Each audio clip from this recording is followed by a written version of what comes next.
एक आता घडलेलं सत्य, ह्याचं उदाहरण संगमनेरचं चालू उदाहरण सांगतो आणि थांबतो. संगमनेर आहे ना आपलं संगमनेर, संगमनेर मध्ये तमाशात नाचणारी एक बाई आहे. कशात? तमाशात नाचणारी बाई आहे. तिला मुलगा झाला, पण ज्याच्यापासून झाला त्यानं तिला टाकून दिलं. उत्तम बाबा, आता त्या पोराला या माईशिवाय कोणी नाही आणि त्या आईला या पोराशिवाय कोणी नाही. पण या पोराचं भविष्य काय म्हणून तिनं तिचं ते पोरग आळंदीला आमच्या संस्थेत आणून टाकलं. आमचे एक महाराज आहेत तुमच्या जिल्ह्यातले, त्यांच्याकडे काय ठेवलंय पोरग? आणून ठेवलंय. कोणी? त्या तमासगिरीने. पुढे अजून ऐकण्यासारखं. पण एखाद्याच्या पाठीमाग प्रॉब्लेम हात धुवून मागं लागतं. आता त्या नाचणाऱ्या बाईच्या छातीला होल पडले. ती थोडी जरी नाचली की तिला दम लागतो, पण ती गोळ्या खाऊन खाऊन खाऊन उसने अवसानानं काय करते? नाचते. आणि थोडे पैसे जमा झाले की ती घेऊन आळंदीला येते. कोण? आता माय म्हणा, तमासगिरी म्हणू नका. कोण येते? ती माय येते, आई येते. आणि आल्यानंतर त्या इंद्रायणीच्या घाटावरून फोन लावते, महाराज माझ्या वेदूला घेऊन या ना इकडं. मी आले. कोण म्हणते? माय म्हणते. ते महाराज म्हणले, ताई तुम्ही या ना इकडं संस्थेवर. गौरव भाऊ, माय किती काळजी घेते पहा. ते म्हणे, महाराज नका हो, मी जर तिथं आले आणि तुमच्या गल्लीत कळालं हे नाचणारीचं पोरग आहे, माझ्या लेकराकडे कोणी नीट बघणार नाही हो. त्याच्या पुढे ऐका, जेव्हा पोरग घेऊन गेली, ती माय हातात जे असते ते पैसे त्याच्या हातात देते. मग ती, महाराज माझ्या पोराला वाजवता नाही आलं तरी चालेल, गाता नाही आलं तरी चालेल, कीर्तन नाही जमलं तरी चालेल, फक्त माझ्या माघारी त्याला जगता आलं पाहिजे एवढं शिकवा. आज कसं आईचं प्रेम असतं तुम्हाला सांगतो. आमच्या घरचं एक उदाहरण सांगतो. माझ्या वहिनीला आमचा बारका पुतण्या 7व्या महिन्यात झाला. काय अडचणीनं डिलिव्हरी कितव्या महिन्यात झाली? 7व्या महिन्यात. पण ते गर्भ पूर्ण पोचलेला नव्हता, म्हणजे एका काचामध्ये ठेवला. किती? महिनाभर. पण 1 महिना लेकराला होऊन झालं तरी लेकराचं वजन वाढेना. जिवंत होतं. आपल्या समियांच्या वेळची गोष्ट आहे. त्याचं काय वाढेना? वजन वाढेना. आणि इकडं आईला दूध फुटेना. डॉक्टर म्हणायचे तुम्हाला दूध फुटलं की त्याला आणू मग अंगावर पाजू. हिला दूध यायना. आता लेकराचं वजन वाढेना. किती दिवस? महिनाभर. एक जुनी डॉक्टर आहे आमच्याकडे, गायनिक स्पेशल, कुठं? परभणीमध्ये, महिला डॉक्टर आहे. मग दुसऱ्याचा सल्ला घ्यावा म्हणून आमचे भाऊ वकील आहेत, त्या मॅडम कडे गेले. मॅडम असं असं झालंय, एक करा म्हणले, ती काचाची पेटी फोडा. ऐकलं का तुम्ही? काचाची पेटी फोडा आणि त्या लेकराला आईजवळ झोपवा म्हणली. नाही त्याचं वजन वाढलं, नाही हिला दूध फुटलं तर माझं नाव बदलून ठेवा. एका आईची काळजी एका आईलाच कळते. त्या बाईने एक उत्तर इतकं गोड दिलं म्हणे, पण ते रिक्स म्हणतात, माझ्या रिक्सवर तुम्ही तिथून काढा त्याला ना ना इकडं. एवढा सल्ला दिला आले तर तिनं काही आयसीयू मध्ये सुद्धा ठेवलं नाही महाराज, जनरल वॉर्ड मध्ये. आणि ठेवा म्हणे. त्याने वाक्य किती गोड वापरलं त्या डॉक्टर बाईने, मला सांगायच्या आधी काटा येतो. जोपर्यंत लेकराचा स्पर्श आईला होत नाही तोपर्यंत तिला पाना फुटत नाही म्हणले, आणि जोपर्यंत आईची ऊब लेकराला मिळत नाही तोपर्यंत त्याचं वजन वाढत नाही. क्या बात आहे. आईची काय म्हणतात त्याला? ऊब म्हणतात. ऊब. आईची एक वेगळी ऊब असते. महाराज आमचे वडील जरा गरम स्वभावाचे आणि शिस्तीचे अति कडवे, पण वयाचा विचार न करता शिस्त. म्हणजे आम्ही दुसरीला होतो तरी 3 वाजता उठून अभ्यासाला बसवायचं. कितवीला होतो आम्ही? दुसरीला. आणि माझी आई ड्युटीला गेलेली असायची सुतगिरणीमध्ये. ती सकाळी सकाळी 4 वाजता यायची ड्युटी करून, रात्रपाळी करून. कोण? माझी आई. मी काय करायचो? वडिलांनी 3ला उठवलं, पण ते विचार करतो लहान लेकर झोप येते त्यांना, जरा 5ला उठवा, 3लाच उठवायचं. मग मी काय करायचो? आई जिथं झोपली तिच्या कुशीत जाऊन झोपायचो. मी जवळ गेलं की आई मला जवळ घ्यायची, तिच्या या खांद्यावर डोकं ठेवून झोपायचो. का झोपायचो? का झोपायचो? त्याचं उत्तर मला मोठं झाल्यावर कळालं. काय? हे वखार महामंडळ आहे ना, आता जरा कमी झालं त्याची व्याप्ती. आहे तुमच्याकडे अजून? नाही. तुमच्याकडे भुसार मालच जास्त नाही. ते वखार महामंडळाचे वाक्य होतं, घोषवाक्य. काय? लेकरू सुरक्षित आईच्या कुशीत आणि तुमचं धान्य सुरक्षित आमच्या वखारीत. असं काय होतं त्या वखार महामंडळाचं वाक्य होतं. आणि मग मला अर्थ तेव्हा लागायचा, का बरं आईच्या जवळ झोपलं की वडील मग उठवायचे नाही का, ह्याला उठवलं तर हिची झोप मोडल म्हणून. आणि बघता काय मग झोप होऊन जायची. आईची काय असते हो, जन्माल्यावर आई सुद्धा काय करते, प्रेम करते. बरं आई कुठपर्यंत प्रेम करते, मरेपर्यंत करते? नाही नाही, मेल्यावरही करते. तुम्हाला एक दोन घटना सांगतो. वारीच्या वाटाने आम्ही चालत होतो आणि ते बोरगाव नावाचं गाव आहे, अकलूज आणि तोंडल्या बोंडल्याच्या मधात बोरगाव.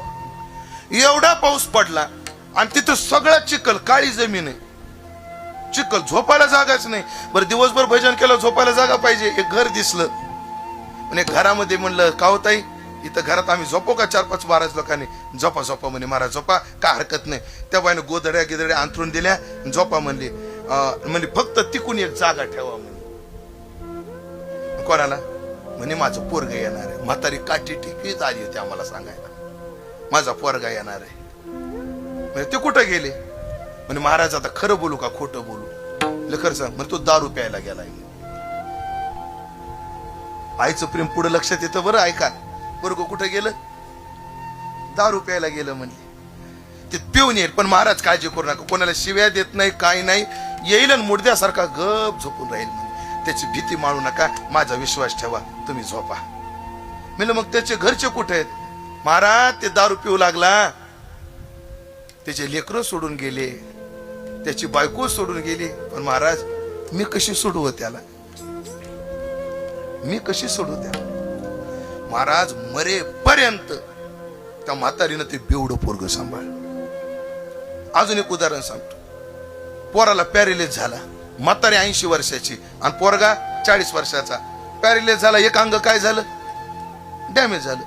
बायको नीट बघेना, पोरगा नीट बघेना. म्हातारीनं मरेपर्यंत पोराची काय केली, सेवा केली. तुम्हाला पुढे आश्चर्य वाटेल, आमच्या पाहुण्यातलंच उदाहरण आहे. जेव्हा दशक्रियेला गेलो आम्ही, दशक्रियेला गेलो आणि दशक्रियेला पिंडाला कावळा शिवेना, तर का शिवत नाही? म्हणून शेवटी त्याची जी बहीण होती, त्या बाईची मुलगी, ती गेली आणि ती पिंडाजवळ पाणी सोडून म्हणली, माय तू काळजी करू नको, भावड्याला मी सांभाळीन. तेव्हा पिंडाला कावळा शिवला. ह्याला काय म्हणतात, माय. विसंबेना माता बाळा. अजून तुम्हाला उदाहरण सांगतो. माय कशी मरेपर्यंत काळजी घेते. मुंबईमध्ये कीर्तन केलं मी, दादरला. कुठं? दादरला स्प्रिंग मिलला कीर्तन केलं. आणि एक बाई 20-22 वर्षाचं मतिमंद पोरग घेऊन आली. ऋषी महाराज किती वर्षाचं होतं? 20-22 वर्षाचं. कीर्तन झालं आणि कीर्तन झालं आणि त्या मतिमंद पोराची मान पकडली त्या बाईने आणि माझ्या पायावर डोकं ठेवलं त्या पोराचं. आणि मला म्हणते, महाराज माझ्या येड्या मोड्याला आशीर्वाद द्या. आणि माझ्या तोंडातून सहज निघालो, आई आता ह्या पोराला मी काय आशीर्वाद देऊ? ते म्हणले, काय नाही महाराज, एकच आशीर्वाद द्या, मी जिवंत आहे तोपर्यंत मेलं पाहिजे, एवढाच आशीर्वाद द्या. अंगावर काटा आला बाबा, माझ्या अंगावर काटा आला. मला तर मुळात राहतच नाही महाराज अशा प्रसंगाला. पटकन उठलो आणि गाडीत येऊन रडत बसलो. काय आईचं प्रेम असतं. विसंबेना माता बाळा. छत्रपती शिवाजी महाराजाचं एक उदाहरण सांगतो. आई कशी लेकराला विसरत नाही. जिजाऊचा शेवटचा काळ आला होता, जिजाऊचा. आणि मरायच्या वेळेला जिजाऊनं शोभाला जवळ बोलवलं. शोभा इकडे. आम्ही निघालो. थांबा ना थोडं. नाही आता जावं लागणार शोभा. असं बोलू नका हो साहेब, आम्हाला गरज आहे तुमची. ते बरोबर आहे शोभा, पण कोणाला चुकले म्हणून आम्हाला चुकणार आहे. शोभा मरताना आम्हाला तुमच्याकडून एक वचन पाहिजे. तुम्ही एक वचन द्या आणि पाळणार असाल तर द्या. शोभा म्हणले, अहो साहेब आतापर्यंत तुमचं कोणतं दिलेलं वचन आम्ही पाळलं नाही. आताचं वचन वेगळे राजे साहेब. बोला ना काय वचन आहे? काय नाही शोभा, आम्ही गेल्यावर जीवावर बेतणाऱ्या मोहिमा आखू नका, हेच वचन आम्हाला पाहिजे. शाहिस्त्याला लाल किल्ल्यात जाऊन शाहिस्त्याला वार करणं, प्रतापगडाच्या पायथ्याला येऊन अफजल खान फाडणं, सिद्धी-जोहरचा वेढा चुकून पन्हाळ्याला जाणं, औरंगजेबाच्या क्रूर सत्तेतून तिथून आग्र्याहून पळून येणं, ह्या सगळ्या मोहिमा कशा आहेत? हा, जीवावर बेतणाऱ्या मोहिमा आहेत. शोभा, आमच्या नंतर अशा जीवावर बेतणाऱ्या मोहिमा आखू नका. का हो साहेब, आमच्यावर विश्वास नाही का तुमचा? आहे म्हणल्या. आता पुढचं वाक्य, आतापर्यंत जिजाऊ बोलू लागली, पण आता माय चालू झाली बोलायला. जिजाऊ म्हटली, शोभा, आम्ही तुम्हाला एवढ्या करता सांगतो, जीवावर बेतणाऱ्या मोहिमा आखू नका. कारण जेव्हा तुम्ही मोहिमेवर जायचे तेव्हा जगदंबेला साकडं घालून प्रार्थना करणारे आम्ही होतो. आम्ही गेल्यावर प्रार्थना करणार कोणी नाही. ह्याला म्हणतात विसंबेना माता बाळा. याच्यातलं एकही उदाहरण पुराणातलं नाही. हे आत्ताची उदाहरणं आहेत महाराज, सत्य घटनेवरची उदाहरणं आहेत. अजून ऐकलं का, कलियुग आलंय, पण माईचं प्रेम अजून कलियुगात सुद्धा कमी झालेलं नाही. मला 2 भाऊ आहेत, मला 2 बहिणी आहेत, मी एक आहे, पण मी ब्रह्मचारी आहे. माझ्या दोन्ही भावाचे लग्न, बहिणीचे लग्न झाली. आमच्या घरात कोणताही कार्यक्रम असला की आमची आई रडती. आमच्या आईला आम्ही अक्का म्हणतो. आम्ही आईला काय म्हणतो? अक्का. रडली की आमच्या भाऊच्या बहिणी विचार, तुम्हाला आता रडायला काय झालं? ते म्हणले, तुम्हाला मेल्यावर माझ्या पिंडाला कावळा शिवावं जर वाटत असेल तर हे करावं लागेल, तुमच्या 4 पैकी एकीने शपथ घ्यावी लागेल माझ्या पिंडाजवळ, आम्ही महाराजाला सांभाळू, तेव्हा माझ्या पिंडाला कावळा शिवल. याला काय म्हणतात? विसंबेना माता बाळा. तसा देवलाळा पाळतो. काय, या 3 मुली आहेत, सुनीताताई, संगीताताई आणि अनिताताई. बाई माहेरात काय येते? चोळी बांगडी करता येणाऱ्या बाया संपल्या, येतच नव्हत्या आणि येणार बी नाही. मग बाई माहेरात काय येते? कुठंतरी म्हातारी माय, म्हातारा बाप जवळ पाहिजे आणि त्यांनी पाठवून हात फिरवला पाहिजे. सुनीता, तुझं काय चाललंय? अनिता, तुझं काय चाललंय? संगीता, तुझं काय चाललंय? आमच्या शेजारी एक महाराज राहतात, परिस्थिती जेमतेम आहे महाराज, सगळ्याची परिस्थिती चांगली नसते. तर त्या पोरीचा बाप महिन्याला आळंदीच्या वारीला येतो आणि आला पिशवी घेऊन येतो, काय ना काय घेऊन येतो. आता आमच्याकडे धान्य, कडधान्य जास्त, कधी मटकी, कधी हुलगे, कधी तूर, कधी हरभरा, कधी मुगाची डाळ, कधी तुरीची डाळ. अशी लेकीला माय काय करते? पाठवते. कधी एवढ्या भेंड्या, कधी लसणाची गड्डी, कधी टोपलंभर कांदे. कोणाला पाठवती? मुलीला पाठवते. हे बाजारात भेटत नाहीत का? पण मायनं पाठवलेल्या वानवळ्यात वेगळीच चव असते. तुम्हाला काय माहिती? तर आपल्याला पुढचा जन्म घ्यावा लागेल बाईचा, तेव्हा त्या वानवळ्याची चव कळल. हो, ती पाठवती आणि महाराज फोन लावते,